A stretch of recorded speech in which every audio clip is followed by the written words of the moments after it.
Edwards. I'm ready to offload to you.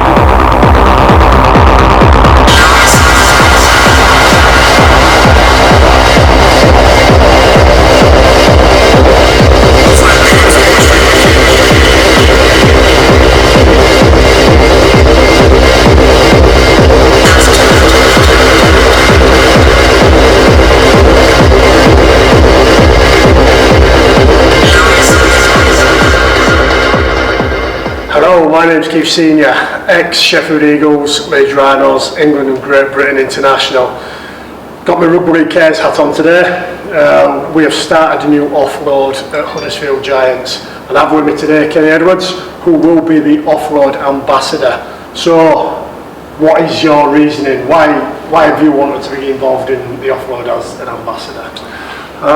Ultimately, coming from New Zealand and growing up as a kid, it was a bit of a tough upbringing and stuff, and we sort of didn't have the resources and all that sort of stuff coming through and making it in the NRL, playing in the NRL. We didn't really get taught, there's a mental side of the game. All we thought was rugby, playing as kids, we just thought rugby, but once we got to a certain level, and upstairs, and the mental side of it was a massive, plays a massive part in how far you go. That's one area I did struggle. Like I said, I had a bit of a tougher upbringing, where mental health runs deep in the veins of my family and my family tree. I make no secret of that, but I think, and being able to help anyone in particular, but in particular, past players or sportsmen, being able to come through, and also tying it in with what I want to do after footy. I'm about to start my diploma in youth work, and I think it all pretty much, it all ties in. I've got a sister who's she's a youth worker. She's been a youth worker for 20 years. I've got another sister who's a cop, who, she's been a cop for almost 10 years now, and I think it all pretty much ties in with, like I said, what I want to do next, and helping youth, and also having an extra string in my bow, being able to deliver as well as learn along the way about the mental health and how I can learn along the way as well as be delivering. Yeah, I think that's a good thing about the offload. It's just been given best in practice by HL University. There's been a lot of research into this, and I suppose you've got to have a vested interest in mental health to be able to get involved in it. Yeah, 100% agree. 100% agree. When I heard this program was coming here, I actually heard through Holmesy, who was here, Tom Holmes, who was here last year. I seen that he just put a post up, and I thought, I wonder if that's going to come to Huddersfield, because he had just recently left. So when I seen it pop up, I got on the phone straight away and tried to get involved, and here we are today. Yeah, he's the Featherstone ambassador, so he's been doing a bit of speaking at some of the sessions. Because on the 7th session, I think it is, they have the foundation session where they get an ex-player in or a current player just to basically break involved. So that might be something that you will be getting involved in. But we're delivering the first session tonight. You're going to be picking up some tips. Johnny Lawless and Sean Lunt, they're the two that are delivering tonight. So you've been treated to two deliverers tonight. Yeah, beautiful. So it's going to be good for you to pick up some tips, and then hopefully we can progress you and get you out delivering the sessions. Not only in Huddersfield, but again, we've got so many out there. 100%. All different clubs doing it, So that'll be good for you to get into. We've also got Ahead of the Game, which is working with kids, and that'll be something that if you're interested in the youth side of it, again, evolving and developing yourself. For sure. As a mental health ambassador. For sure. I haven't heard of that program. We've just started a program here with Huddersfield Cares. We just started in a school yesterday, going out to schools and working with targeted kids, going out into schools and working with kids who a bit vulnerable at home. They may not have the home life, or just kids that have been put forward to us by the schools. And it's an amazing story. A young kid that he hasn't been to school in 12 months. He gave up on school. He's given up on a few things, and his sister just messaged me last night on Instagram, was saying, you know, they'd heard that we were there, and he suffers from mental illness, and she's asked if I can go meet him tomorrow, and he, you know, he's a bit enthusiastic about getting back to school, and if we can be there to help him out. So yeah, like I said, mate, it all ties in, and ultimately I want to help youth, but if I can, like I said, if I can pick up on some mental health stuff and learn along this program as I'm presenting, you know, that's the ultimate goal for me. Yeah, I don't want to get too deep in it, but what is your why? What are the reasons? When did you get into your low point?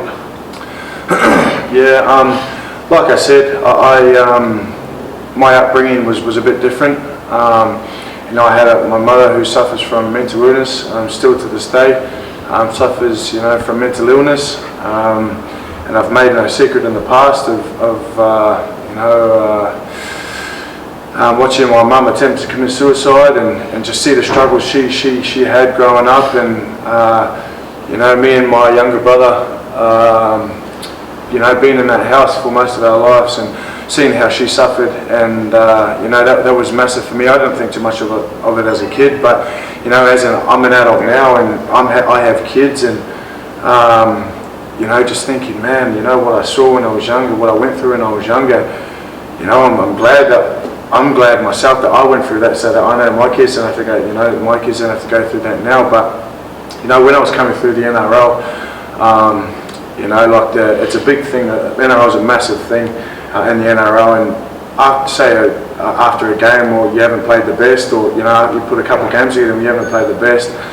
you've got, you know, hundreds of thousands of people watching this every week, and you know, you go through social media. If I read the comments about, you know, if we go through and read the comments about me, you know, not just from playing bad, but you know, I was a bit of a different player, and teams didn't like me, and opposition players didn't like me. I was a bit grubby and stuff. So you know, there's certain areas where stuff, it really got to me. Really got me down. Yeah. So and like, you know, when you're at the lowest in the NRL, like I said, it's a bit of a pressure cooker back there, and that's why that you're not in the pressure cooker. Oh, I just I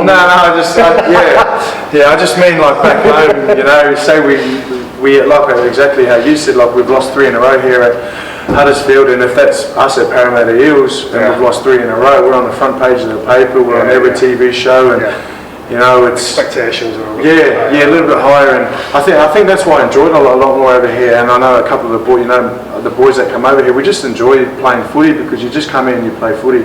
There's no, you know, there is that a little side where, you know, you do get scrutinised, but not as near as much as you do back home. And I think that gives us the opportunity just to play footy. You know, we come over here, we get to see a different part of the world, and just to, you know, enjoy playing rugby. And like I said, in times in the NRL, when things weren't going my way, you know, I didn't know where to go. When I'm having these problems, when I'm thinking, am I good enough? You know, there was a year, my first year, I couldn't even play first grade, and you know, my coach at the time, who I won't name, but you know, he tried to send me home because he said I wasn't good enough. And you know, times like that, when I'm at my lowest, I didn't know where to go or who to see about this problem. I didn't even know it was a problem. You know, I didn't have the mindset to say, look, this is a problem, you've got to get some help and stuff like that. So, you know, like I said, to be able to help someone and learn along the way myself is a massive upside. Yeah, it's interesting to say that one of the workshops that we do, and I'll call it a workshop, but one of the presentations is on self-belief and your values. So that is quite a deep one, that, which would be good. And it gives you that vested interest and passing that relatability onto other people as well. But a lot of the sessions we like to give take-home tasks, and because it's clinically governed, we like to be able to pass on information which we know works, which is all scientifically proven.